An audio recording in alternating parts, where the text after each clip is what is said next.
o que aconteceu? Jacó recebeu uma instrução da mãe, ele não queria, mas a mãe o instruiu como deveria fazer, se vestiu com as roupas de Esaú, o perfume dele, e foi até Isaac para receber a bênção. Ela matou o cabrito, preparou o alimento e deu na mão de Jacó. Foi assim que ele conseguiu a bênção do pai, se passando pelo irmão. O pai disse, é você mesmo, Esaú, meu filho? Jacó disse, sim, sou eu, Esaú, teu filho. E ele recebeu a bênção no lugar de seu irmão. Ele mentiu, ele enganou o pai, em nossa língua, no português, nossa tradução. Ele cometeu um pecado, ele foi mentiroso, foi enganador. Mas, na linguagem de Deus, na linguagem do reino de Deus, dos antigos, ele não foi mentiroso, ele não cometeu pecado nenhum. Ele tinha esse direito de receber a bênção de primogênito. É preciso conhecer um pouco da história anterior para poder entender melhor esta palavra. Foi revelação de Deus, sim, mas Isaac ia dar a bênção para Esaú. Isaac, ele ia dar a bênção porque ele considerava e viu que Esaú era o mais velho e não poderia ficar fora dessa bênção. Vocês estão entendendo? Mesmo que tenha vendido, mesmo que tenha jurado, mesmo que a esposa dele teve essa revelação. Ele estava decidido, mas ele já estava com idade avançada, estava cego, não enxergava mais. E aí ele deu a bênção para Jacó. Irmãos, Jacó foi prudente, Jacó foi astuto, a mãe também. Foi ladino, foi esperto. Estava fazendo o que era certo. Então, não é uma mentira em nossa língua que causa dano, prejuízo, não. Mas estava sendo fiel, prudente, ladino. Para o bem. Porque como Deus iria abençoar Jacó se ele estivesse cometendo uma injustiça? Nunca. Deus não abençoou o pecado, a injustiça, de jeito nenhum. Mas Deus abençoou e concedeu como justo, como certo, esta bênção. E Jacó recebeu a bênção de primogênito. Infeliz do irmão que vendeu essa bênção, esse direito, por um prato de comida. Andava em bons caminhos? Não. Não. Por isso, como é importante você andar em comunhão com Deus, em bons caminhos, para não perder a bênção, as graças de Deus. Nosso tempo nesse mundo é tão curto. Morre tanta gente todos os dias, 150 mil, 200 mil a cada 24 horas, no mundo inteiro. O que mais morre são pessoas novas, são jovens, muito mais do que as pessoas velhas. Homicídio, suicídio, acidente de trânsito, sim, acidente de trabalho, doenças, enfermidades, enfim,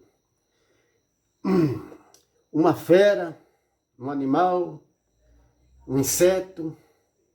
As pessoas morrem, uns de um jeito, outros de outro, e a maioria que está morrendo são pessoas novas, meus irmãos e irmãs. Essa é a verdade.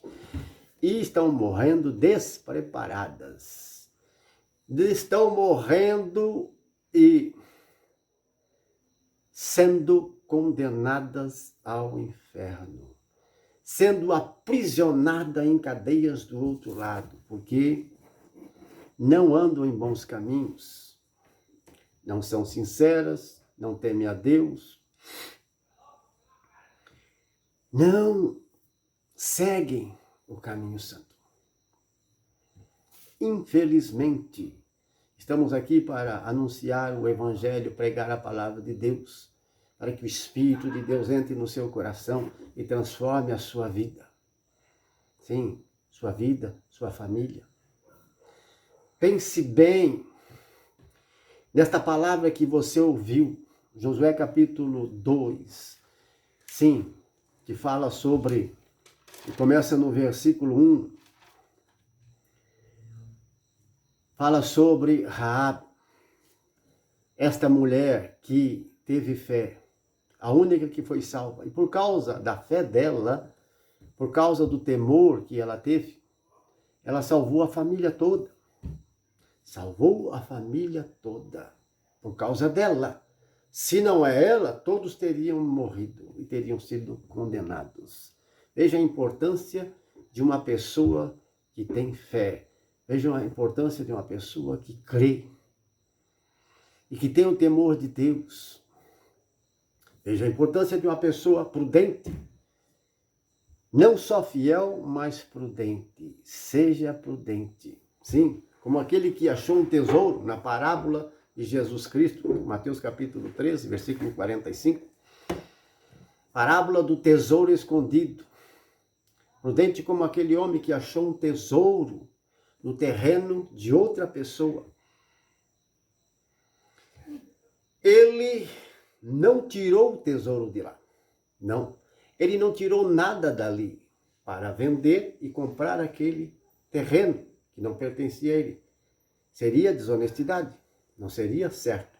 Aquele homem, ele foi prudente e foi honesto. Dá para você ser prudente e honesto? Sim, você pode ser prudente e honesto na questão financeira, em todas e qualquer situação. Você pode ser sim. Irmãos, ele achou um tesouro no campo de outro.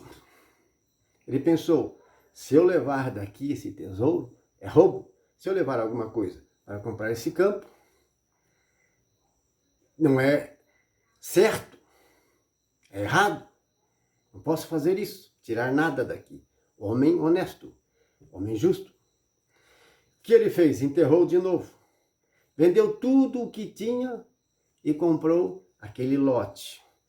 Aquele lote onde estava um tesouro imperial, um tesouro que dava para comprar uma cidade, uma fortuna, estava ali. O dono do terreno não sabia. Então ele foi prudente, ele foi ladino, ele não foi dizer ao dono que tinha um tesouro ali. Porque se ele faz isso, o dono tomaria posse do tesouro e deixaria ele na mão. Talvez desse alguma coisa. Veja como ele foi prudente, veja como ele foi ladino, esperto, inteligente, sem ser desonesto. Dá para você ser, sim, esperto, ladino, inteligente, sem ser desonesto. Ganhar seu dinheiro honestamente, sem enganar ninguém. Como tem gente, e a maioria é assim, adquire bens e riquezas com desonestidade, enganando, mentindo, falsificando, logrando os outros. Mas você pode, Deus está ensinando que você pode ser esperto, ladino, sem precisar enganar ninguém. Olha o exemplo, que parábola pequenina. E a menor parábola desse capítulo 13. São várias parábolas ali. Essa é a menorzinha, pequenina, do tesouro escondido. Mateus 13, 45, 44, 45. Ele vendeu tudo o que tinha e comprou aquele lote. Construiu um barraco, escriturou e tirou o tesouro. Agora esse tesouro era dele. Ele podia fazer o que quisesse. Ficou muito rico. Milionário, trilionário, bilionário. Irmãos, assim é aquele que encontra o reino de Deus. Quem encontra o reino de Deus é muito mais do que um trilionário, muito mais feliz e alegre do que aquele homem, do que uma pessoa que possa ganhar 10, 20, 100 vezes na Mega Sena.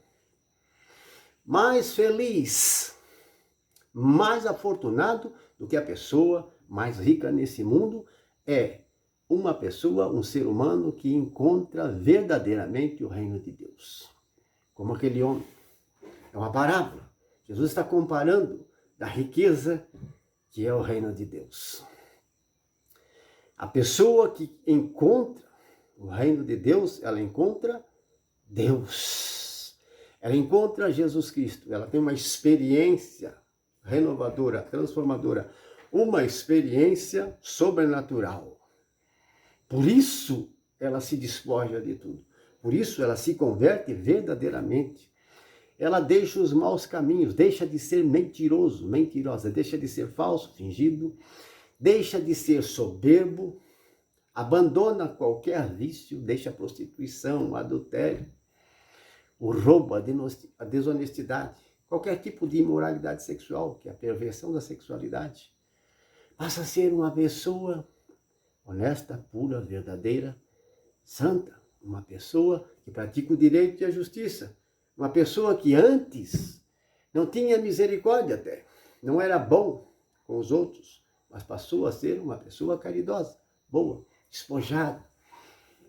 Mesmo que seja uma pessoa muito rica, quando ela encontra o reino de Deus, ela percebe que tudo que ela tem, toda a riqueza que ela tem, não é dela, não é.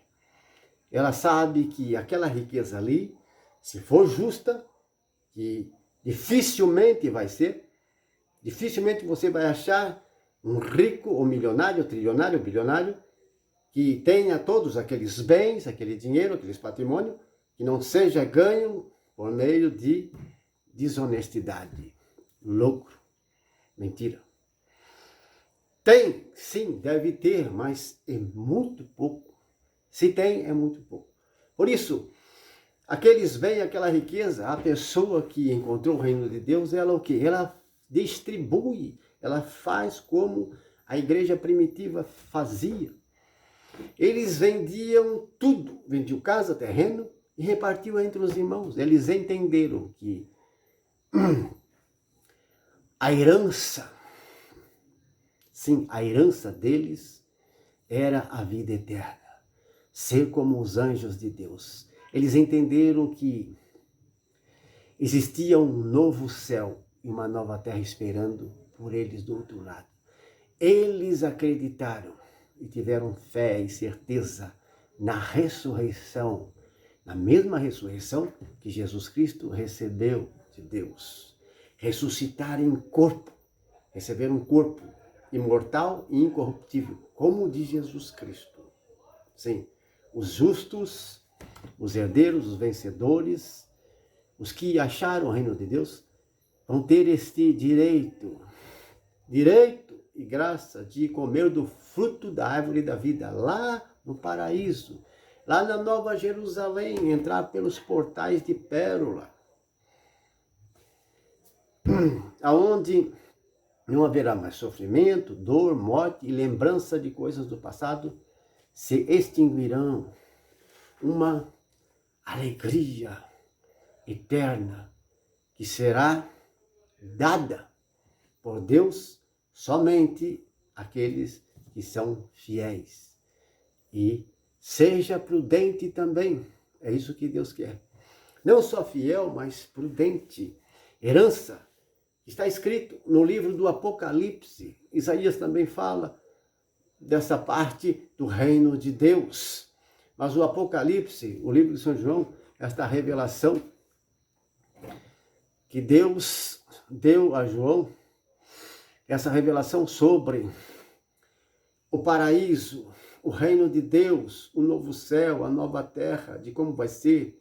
Você encontra lá no capítulo, a partir do capítulo 21, o 21, o 22, encerra o livro do Apocalipse, mostrando, revelando esta herança maravilhosa aos seus filhos e filhas, a todo aquele que se converte verdadeiramente, aquele que abandona os maus caminhos. A todos eles, todas as pessoas que acreditar, todas as pessoas que se arrepender, que se converter de verdade, que abandonar sua vida mentirosa e profana e abominável, que se tornar um homem, uma mulher agradável a Deus, que guarda os seus mandamentos, guarda a sua palavra, terá direito a esta herança. cidade de ouro, praças de ouro, rios de água da vida, muralhas de jaspe, alicerce de pedras preciosas. Sim, 12 portais enormes de pérola. Dizem que a muralha tem mais de 60 metros de altura. A cidade, segundo a linguagem da palavra de Deus, mais de 2.000 quilômetros de altura, de largura, de comprimento. É enorme, é grande, é maravilhoso, meus irmãos. Então, pela fé, é pela fé. Se não tiver fé, meu irmão, se você não tiver fé, peça a Deus: Senhor, eu não tenho fé, não acredito em nada disso, mas eu quero crer, me ajuda, me salva, me liberta. Então, Deus vai dar a você a fé genuína, a fé verdadeira. Porque existe uma fé que é humana. E muitos estão caminhando com esta fé humana, pensando que serão salvos, serão herdeiros do reino dos céus. Não. Fé humana não converte e não liberta ninguém. Até os ateus têm fé humana. Você precisa da fé divina para crer nas verdades divinas. Existem verdades humanas e verdades divinas. E é pelas verdades divinas, que é a palavra de Deus, a doutrina de Deus, os mandamentos de Deus, é que você será salvo e herdeiro do reino dos céus. Da nova Jerusalém, que descerá dos céus sobre o novo céu, a nova terra feita por Deus. Vida eterna, morte, nunca mais, dor, sofrimento, lágrimas, nunca mais. Você entende, meu irmão? Não, não entende. É um mistério, mas foi revelado a nós